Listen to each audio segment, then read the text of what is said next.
First, when you shop online, you're often shopping free of sales tax, but that could soon change. Good evening, everyone. I'm Todd Connor. And I'm Jenna Coy. Federal lawmakers are considering several pieces of legislation that would allow states to collect sales tax from online retailers.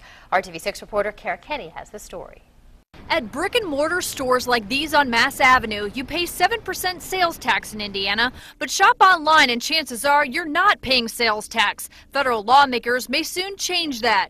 They're considering several pieces of legislation that some argue would level the playing field for brick-and-mortar stores and online retailers. Indiana State Senator Luke Kenley serves on the Streamlined Sales Tax Governing Board and says the federal legislation has bipartisan support. Do you feel like it's inevitable that this is going to happen? I do. I think it's such an important fairness issue between those competitors.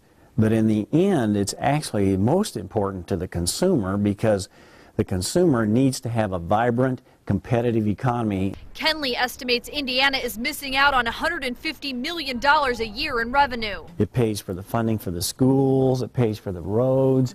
Amazon has several distribution centers in Indiana, but they're not required to collect and remit sales tax. The state has an agreement to start collecting in January 2014. We'll be coming back to the legislature next session and asking them to move that date up. Grant Monahan is president of the Indiana Retail Council. For the state to arbitrarily give Amazon a 7% advantage over brick and mortar retailers is bad public policy. The council supports federal legislation aimed at online sales tax. As for Amazon, they released a statement, quote, Amazon believes the sales tax issue needs to be resolved at the federal level, and we're actively working with the states, retailers, and Congress to get federal legislation passed. As analysts have noted, we offer customers the best prices, with or without sales tax, end quote.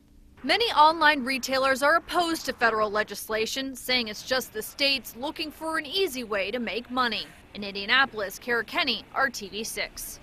And a recent study by Forbes found an internet tax would cost the average consumer $167 a year. Experts say the soonest federal legislation would pass is after the election in a lame duck session.